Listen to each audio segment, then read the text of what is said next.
Today in this class we are going to learning chapter number 10, that is internal trade. From this chapter we can expect totally 20 marks. How we can allocate this 20 marks? 1 marks question is 1, 2 marks question is 1, 4 marks question is 1 and 8 marks question is 1 plus practical oriented question for 5 marks. In the first chapter itself only, you already learned the meaning of trade and types of trade. In this chapter, you are going to learning in detail the regarding to internal trade. Let us learn more about the internal trade. Before learning of meaning of internal trade, I would like to give an introduction for internal trade.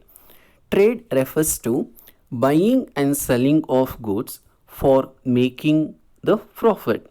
If suppose the business may offer the products to its customer, the main purpose behind that to earning of profit. The main motto is the objective is the making of profit. If suppose the customers the need or they may demand the new product, the business also they offering the new product to its customers within the boundary or within the nation, that we can call it as internal trade. If suppose the business may offer the products or goods to the outside of the country or out of the nation, that we can call it as external trade. At present, this chapter we are learning meaning of internal trade and different types of internal trade, and also the very important topic, that is role of Chamber of Commerce in promoting internal trade. Let us learn the meaning of internal trade. This you can expect for 1 marks in the examination. Internal trade means, you can observe in this name only we can get the answer internal trade. Internal means within the country or within the nation or within the boundary. Trade means buying and selling of goods and services. Let us learn here. Internal trade means buying and selling of goods and services within the boundary of a nation, or call it as internal trade. That means the business may offer they can take a activity of buying and selling of goods and services that may offer within the country or within the nation. For example, the Kumar is offering the products to its customer within the nation, that is within the India itself only. This we can call it as internal trade.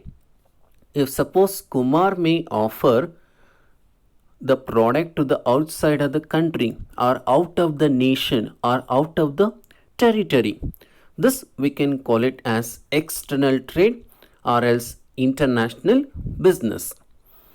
Let us learn the types of internal trade. The internal trade can be classified as a 2 categories, that is wholesale trade and retail trade. There is no classification in wholesale trade.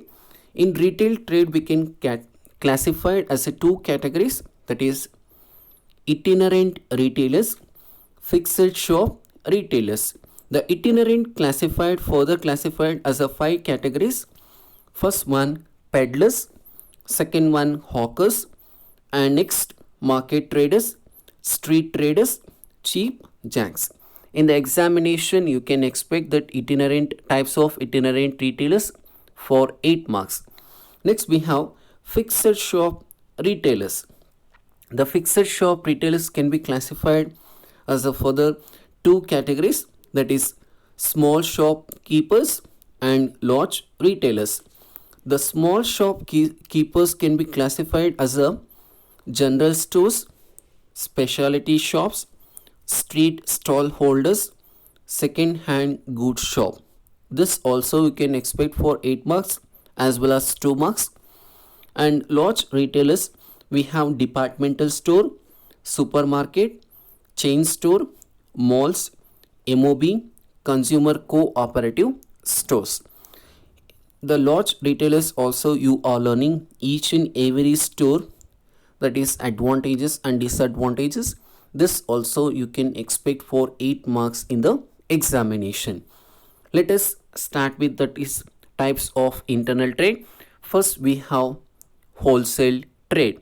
This also you can expect for 1 marks in the examination. Here what is wholesale trade? Wholesale trade refers to buying and selling of goods and services in large quantities for the purpose of resale and intermediate use. This wholesale trade, they may sell that goods or product in bulk quantity or in large quantity to the retailers. That means this wholesale trade, they are not selling in a single quantity. They are selling in large quantity or bulk quantities. This wholesalers may may offer the products at city center. That is, they are selling their products in the market or city place. And also we have to know that what is or who is wholesaler. Wholesaler is a person who buys goods from producers in bulk quantities and sells them in smaller quantities to the retailer. The wholesaler, they will purchase the goods from the manufacturer, and again he will going to sell the bulk quantity or in a smaller quantity to the retailers. Here you can observe the customer or a consumer will not purchase, or some rare cases will going to purchase from the wholesaler. Majority of the percentage the customer will purchase the goods or products from the retailer. Got it? That means wholesale trade means they will buy and selling of goods and services in large quantities or bulk quantities is called wholesale trade. And services of wholesaler. The wholesaler may give us services to the retailers as well as manufacturer. It is a very important question for 8 marks. What are the services may offer to the manufacturer, or what are the services may offer to the retailer? Let us learn in detail. First we have services to manufacturer. That means services given by the wholesaler to the manufacturer. First one we have facilitating large scale production. The wholesaler will collect the small orders from the retailers. These orders will pass this information to the manufacturer. The manufacturer will produce the products according to this, the demand or the number of what that wholesaler have collected. According to this, they are going to produce by the manufacturer. It may help a lot to the manufacturer from the wholesaler. It will leads to facilitating large scale production. Second one we have bearing risk. The wholesaler will bear the risk or will have the risk because of what they have, that mean manufacture what they have produced, that they're going to keep or they're going to store in particular place in the warehouses or godown. This is called bearing of risk. Next one we have financial assistance. Financial assistance means you can just observe in this slide or in this picture, the one person will providing the money to the another person. That means the wholesaler will providing the some advances or some money to the manufacturer to take up of manufacturing activity, in a way that the wholesaler will provide that financial assistance or money, or they'll provide that advances to the manufacturer. This is called financial assistance. And fourth one we have expert advice. The wholesaler have a direct contact with the retailer, and also they have that giving some expert advices are various advices to the manufacturer regarding to it may having the different factor, because the retailer offering the different products to the customers, the customer will give a feedback to the retailer regarding to the retailer also will having some idea, the retailer will pass the information to the wholesaler, like regarding the wholesaler also will pass the information to the manufacturer, like consumer or customer taste and preferences or market condition, even if that competitive or competitors what they are producing, the different products or packaging or labeling, all this information will provided by the wholesaler to the manufacturer. So the manufacturer may modify the products and they can attract to its retailers as well as the customers in a way that the wholesaler will provide the expert advice to the manufacturer. And next one we have helps in marketing function, that is the wholesaler will take care of distribution of goods and services to the number of retailers. The retailer will purchase the products from the wholesaler what they have purchased by the retailer, that may offer the retailer to the its customers. Got it? In a way that the wholesaler will also help to the manufacturer in marketing function, even if that the wholesaler what they are selling to the products to the retailer, it may having the different location or different geographical area, it may increases the or it may spreading of number of customers may purchase the products. It is called helps in marketing function. And next one we have facilitating production continuity. The wholesaler will keep on collecting the orders from the retailer, so this information they will pass to the manufacturer. It may leads to or the manufacturer can continue to produce the products or goods to the for a long period of time. This is called facilitate production continuity. And last one we have storage. The wholesaler takes a delivery of goods when these are produced goods factory to keep them in their godown or warehouses. Manufacturer what they have produced, that products that wholesaler will purchase and they'll keep in godown or warehouses. It is called storage. These are the services will provide wholesaler to manufacturer. And next we have services to retailer, that is services to wholesaler to retailers. First one, availability of goods. The retailer have to maintain adequate stock, varied commodities so that they can offer variety of their customers.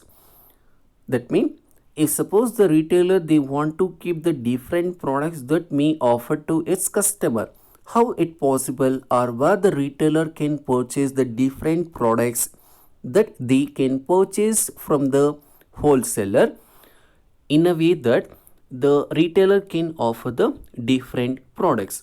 So the wholesaler has to keep that different products or different goods they have to collect from the manufacturer, so the wholesaler can offer the wide variety of products to the its retailer. It is called availability of goods.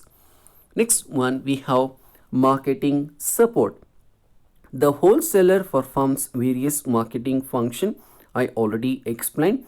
Even if that the wholesaler also will act as a to create demand from the retailer, because if the wholesaler will give expert advice to the manufacturer, the customer or consumer will attract to that new label or packaging. With that they can create that demand from the retailer as well as the customers, in a way that the wholesaler will also act as a marketing support in the business activity. And next we have grant of credit. The wholesaler will provide that loans and advances they will provide that credit facility. The retailer can purchase the products from the wholesaler, they can pay later on. This is called grant of credit. And next we have specialized knowledge. The wholesaler specialized in one line or product to know the place of the market. This pass the benefit of their specialized knowledge to the retailer. The wholesaler will having a good knowledge before that advertisement only. Before that advertisement in the TV itself only, the wholesaler will get the information from the manufacturer. This information they can pass to the retailers. So this is called specialized knowledge. And next we have risk sharing. The wholesaler what they have purchased bulk quantities from the manufacturer, they're going to sell in a smaller quantity to the retailer. This is in a way that they can sharing of risk with a wholesaler by the retailers. It is called risk sharing. These are the services will provide by the wholesaler to the retailers. That is, first one, availability of goods. Next one, marketing support, grant of credit, specialized knowledge, risk sharing. In the next class, I'm going to explain you that is retail trade and also services of retail trade to the manufacturer and wholesaler and services of retailer to consumers. Thank you. ಇವತ್ತಿನ motivational story. ಒಬ್ಬ middle ಕ್ಲಾಸಲ್ಲಿ ಇದ್ದಂಥ ಒಬ್ಬ ವ್ಯಕ್ತಿಗೆ ಜೀವನದಲ್ಲಿ ತುಂಬಾ ಕಷ್ಟ ಬರ್ತಾ ಇರುತ್ತೆ. ಅವನು ಈ ಕಷ್ಟನ ಯಾವ ರೀತಿಯಪ್ಪ ಕಡಿಮೆ ಮಾಡೋದು, ಯಾವ ರೀತಿ ಸಾಲ್ವ್ ಮಾಡಬೇಕು ಗೊತ್ತಾಗ್ತಿರಲ್ಲ. ಅದಕ್ಕೆ ಅವನು ಒಬ್ಬ ಜ್ಯೋತಿಷ್ಯ ಹತ್ರ ಹೋದ. ಜ್ಯೋತಿಷ್ಯ ಹತ್ರ ಹೋಗಿ ಹೇಳ್ದ, ಸ್ವಾಮಿ ನನಗೆ ಜೀವನದಲ್ಲಿ ತುಂಬ ಕಷ್ಟ ಬರ್ತಿದೆ, ಏನಕ್ಕೆ ಅಂತ ಗೊತ್ತಾಗ್ತಿಲ್ಲ, ನೀವು ನನ್ನ ಜಾತಕ ನೋಡಿ ನೀವು ಪರಿಹಾರ ಕೊಡಬೇಕು ಅಂತ ಹೇಳ್ದ. ಅದಕ್ಕೆ ಜ್ಯೋತಿಷಿಗಳು ಅವನ ಜಾತಕವನ್ನು ತಗೊಂಡ್ರು. ಜಾತಕವನ್ನು ನೋಡಿ ಅವನಿಗೆ ಹೇಳಿದ್ರು, ನೋಡಪ್ಪ ನಿನ್ನ ಲೈಫಲ್ಲಿ ತುಂಬ ಕಷ್ಟಗಳಿದೆ, ಅದನ್ನು ಸಾಲ್ವ್ ಮಾಡಬೇಕು ಅಂದರೆ ನಿನ್ನ ದೇವ್ರ ಮನೆಯಲ್ಲಿ ಒಂದು ಗಣೇಶವನ್ನು ಪ್ರತಿಷ್ಠಾಪನೆ ಮಾಡಿ ದಿನ ಕೂಡ ಅದಕ್ಕೆ ಪೂಜೆ ಮಾಡಬೇಕು ಅಂತ ಜ್ಯೋತಿಷ್ಯಗಳು ಅವನಿಗೆ ಹೇಳಿದ್ರು. ಅದೇ ರೀತಿಯಲ್ಲಿ ಇವನು ಮನೆಗೆ ಬಂದು ಯೋಚನೆ ಮಾಡ್ದ, ಗಣೇಶ ಮೂರ್ತಿಯನ್ನು ತಗೊಂಡೇ ಬರಬೇಕು ಅಂತ ಹೇಳ್ದ. ಆಯಿತು ಅಂತ ಹೇಳಿ ಮನೆಯೆಲ್ಲ ಪೇಂಟ್ ಮಾಡಿ ಮನೆಯೆಲ್ಲ ನೀಟ್ ಮಾಡಿ ದೇವ್ರ ಕೋಣೆನ ತುಂಬ ಅಲಂಕಾರವಾಗಿ ಇಟ್ಟ. ಹೊರಗಡೆಯಿಂದ ಗಣೇಶ ಮೂರ್ತಿಯನ್ನು ತಂದು ದೇವ್ರ ಮನೆಯಲ್ಲಿ ಗಣೇಶ ಮೂರ್ತಿಯನ್ನು ಪ್ರತಿಷ್ಠಾಪನೆ ಮಾಡಿ ಪೂಜೆ ಮಾಡೋದಕ್ಕೆ ಸ್ಟಾರ್ಟ್ ಮಾಡ್ದ. ಇದೇ ರೀತಿ 5 ವರ್ಷಗಳ ಕಾಲ ಅವನು ಗಣೇಶಗೆ ಪೂಜೆ ಮಾಡ್ತಾನೆ. ಅವನಿಗೆ ಇರುವಂಥ ಕಷ್ಟಗಳು ಯಾವುದೂ ಕೂಡ ಸಾಲ್ವ್ ಆಗಲಿಲ್ಲ. ಅಯ್ಯೋ ಏನು ಮಾಡೋದಪ್ಪ, ಈಗ ಜೀವನದಲ್ಲಿ ಕಷ್ಟಗಳು ಹಾಗೇ ಇದೆ, ಸಾಲ್ವ್ ಮಾಡೋದಕ್ಕೆ ಆಗ್ತಾಯಿಲ್ಲ ಅಂತ ಹೇಳಿ ಮತ್ತೆ ಏನು ಮಾಡ್ದ, ಮತ್ತೊಬ್ಬರು ಜ್ಯೋತಿಷಿ ಹತ್ರ ಹೋದ. ಬೇರೆ ಜ್ಯೋತಿಷಿ ಹತ್ರ ಹೋಗಿ, ನೋಡಿ ಸ್ವಾಮಿ ಈ ಥರ ನಾನು ಒಬ್ಬರು ಜ್ಯೋತಿಷಿ ಹತ್ರ ಹೋಗಿದ್ದೆ, ಅವರು ಈ ಥರ ನನಗೆ ಸಜೆಷನ್ ಕೊಟ್ಟರು, ಗಣೇಶನ ಪ್ರತಿಷ್ಠಾಪನೆ ಮಾಡಪ್ಪ, ನೀನು ಪೂಜೆ ಮಾಡು, ಪ್ರಾಬ್ಲಮ್ ಎಲ್ಲ ಸಾಲ್ವ್ ಆಗುತ್ತೆ ಅಂತ ಹೇಳಿದ್ರು. ಅವನು ಜಾತಕ ಎಲ್ಲ ನೋಡಿ ಆ ಬೇರೆ ಜ್ಯೋತಿಷಿ ಹೇಳಿದ್ರು, ಅಯ್ಯೋ ನೀವೆಲ್ಲ ಏನರಪ್ಪ ನಮ್ಮ ಹತ್ರ ಬರಬೇಕಲ್ವ ಫಸ್ಟು, ನೀವು ಈ ಥರ ಹೋಗಿದ್ದಕ್ಕೆ ನಿಮಗೆ ಪ್ರಾಬ್ಲಮ್ಮು. ನಿಮ್ಮ ಗ್ರಹಗಳ ಪ್ರಕಾರ, ನಿಮ್ಮ ಜ್ಯೋತಿಷ್ಯದ ಪ್ರಕಾರ, ಜಾತಕದ ಪ್ರಕಾರ ನಿನಗೆ ಗಣೇಶ ಪೂಜೆ ಆಗಬರಲ್ಲಪ್ಪ, ನೀನು ದುರ್ಗೆ ಪೂಜೆ ಮಾಡು. ದುರ್ಗೆ ಪೂಜೆ ಮಾಡಿದ್ರೆ ನಿನಗೆ ಇರುವಂಥ ಕಷ್ಟಗಳೆಲ್ಲ ಸಾಲ್ವ್ ಆಗುತ್ತೆ ಅಂತ ಹೇಳಿದ್ರು. ಇದೇ ರೀತಿಯಲ್ಲಿ ಅವನು ದುರ್ಗೆಯನ್ನು ತಗೊಂಡೋದ, ಮೂರ್ತಿಯನ್ನು ತಗೊಂಡೋಗಿ ಗಣೇಶ ಏನು ಇಟ್ಟಿದ್ನಲ್ಲ ಅದನ್ನು ಹಿಂದೆ ಇಟ್ಬಿಟ್ಟ. ಅದೇ ಪ್ಲೇಸಲ್ಲಿ ಈಗ ದುರ್ಗೆಯನ್ನು ಇಟ್ಟು ಪೂಜೆ ಮಾಡ್ತಿದ್ದಾನೆ. 1 ತಿಂಗಳಾಯಿತು, 2 ತಿಂಗಳಾಯಿತು, 1 ವರ್ಷ ಆಯಿತು ಪೂಜೆ ಮಾಡಿ. ಇರೋವಂಥ ಪ್ರಾಬ್ಲಮ್ ಎಲ್ಲ ಡಬಲ್ ಆಗೋಯ್ತು. ಅವನು ಅಂದ್ಕೊಂಡ ಗಣೇಶನ ಪೂಜೆ ಮಾಡ್ತಿರೋವಾಗಲೇ ಪ್ರಾಬ್ಲಮ್ ಏನೂ ಬರ್ತಿರಲಿಲ್ಲ, ಬರ್ತಿದ್ರೂ ಸಾಲ್ವ್ ಮಾಡ್ಕೋಬೋದು, ಈಗ ದುರ್ಗೆಯನ್ನು ಪೂಜೆ ಮಾಡ್ತಿದ್ದೀನಲ್ಲ ಇರುವಂಥ ಪ್ರಾಬ್ಲಮ್ಮು ಡಬಲ್ ಆಗೋಯ್ತು ಅಂತ. ಅದಕ್ಕೆ ಅವನೇನು ಅಂದ್ಕೊಂಡ ಅಂತ ಹೇಳಿದ್ರೆ, ಯಾರ ಹತ್ರನೂ ಹೋಗೋದು ಬೇಡ, ಗಣೇಶನ ಪೂಜೆ ಮಾಡೋಣ ಅಂತ ಹೇಳಿ ದುರ್ಗೆ ಇರುವಂಥ ವಿಗ್ರಹವನ್ನು ಹಿಂದೆ ಇಟ್ಟ. ಗಣೇಶ ವಿಗ್ರಹವನ್ನು ಮುಂದೆ ತಂದು ಪೂಜೆ ಮಾಡೋದಕ್ಕೆ ಸ್ಟಾರ್ಟ್ ಮಾಡ್ದ. ಅವನು ಊದ್ಬತ್ತಿ ಅಂದರೆ ಗಂಧದ ಕಡ್ಡಿ ಹಚ್ಚಿದ್ನೆಲ್ಲ ಪೂಜೆ ಮಾಡೋದಕ್ಕೆ ಅಂತ, ಆ ಹೊಗೆ ಎಲ್ಲ ಗಣೇಶ ಹತ್ರ ಹೋಗ್ತಿರ್ಲಿಲ್ಲ, ದುರ್ಗೆ ಹತ್ರ ಹೋಗ್ತಿತ್ತು. ಇವನಿಗೆ ಕೋಪ ಬಂದ್ಬಿಡ್ತು. ನಾನು ಪೂಜೆ ಮಾಡ್ತಿರೋದು ಗಣೇಶಗೆ, ದುರ್ಗೆಗೆ ಹೊಗೆ ಹೋಗ್ತಾ ಇದೆ ಅಂತ ಹೇಳಿ ಒಂದು ಹತ್ತಿ ಮತ್ತು ಬಟ್ಟೆಯನ್ನು ಹತ್ತಿನ ಮೂಗಿಗೆ ಇಟ್ಬಿಟ್ಟು ಬಟ್ಟೆಯನ್ನು ಮೂಗಿಗೆ ಕಟ್ಟಿಬಿಟ್ಟು ಆ ವಿಗ್ರಹಕ್ಕೆ ಪೂಜೆ ಮಾಡೋದಕ್ಕೆ ಸ್ಟಾರ್ಟ್ ಮಾಡ್ದ. ಆಗ ಪ್ರತ್ಯಕ್ಷ ಆಗಿಬಿಟ್ರು ದುರ್ಗೆ. ಭಕ್ತ, ನಾನು ನಿನ್ನ ಪೂಜೆಗೆ ಮೆಚ್ಚಿದ್ದೇನೆ, ಏನು ವರ ಬೇಕು ಕೇಳ್ಕೊ ಅಂತ. ಇವನಿಗೆ ಶಾಕ್ ಆಗೋಯ್ತು. ಅಲ್ಲ ದೇವಿ, ನಾನು ಗಣೇಶಗೆ ಪೂಜೆ ಮಾಡ್ತಿರೋದು, ನೀವು ಪ್ರತ್ಯಕ್ಷ ಆಗ್ಬಿಟ್ರಲ್ಲ ಅಂತ ಹೇಳ್ದ. ಆಗ ದುರ್ಗೆ ಹೇಳಿದ್ಲು, ಇಷ್ಟು ದಿನ ನೀನು ಬರೀ ವಿಗ್ರಹಕ್ಕೆ ನೀನು ಪೂಜೆ ಮಾಡ್ತಿದ್ದೆ, ಇವತ್ತು ನೀನು ನಮ್ಮಲ್ಲೂ ಕೂಡ ಒಂದು ಜೀವನ ಅಥವಾ ಜೀವ ಇದೆ ಅಂತ ಪೂಜೆ ಮಾಡಿದೆ, ಅದರಿಂದ ನಾನು ಪ್ರತ್ಯಕ್ಷ ಆಗಿದ್ದೀನಿ ಅಂತ ಹೇಳ್ದೆ. ಅಂದರೆ ವಿದ್ಯಾರ್ಥಿಗಳ, ನೀವು ದೇವರನ್ನು ಪೂಜೆ ಮಾಡಬೇಕು ಅಂತ ಹೇಳಿದ್ರೆ ಬರೀ ವಿಗ್ರಹಕ್ಕೆ ಪೂಜೆ ಅಂತಲ್ಲ, ನೀವು ಅದನ್ನು ಒಂದು ಜೀವಂತ ಅಥವಾ ಜೀವ ಇರುವಂಥ ಒಂದು ಚೈತನ್ಯ, ಆ ರೀತಿಯಲ್ಲಿ ನೀವು ಪೂಜೆ ಮಾಡಬೇಕು ಅಂತ ಹೇಳಿ ಈ ಕಥೆಯನ್ನು ಮುಗಿಸ್ತಾ ಇದ್ದೇನೆ. ಧನ್ಯವಾದಗಳು.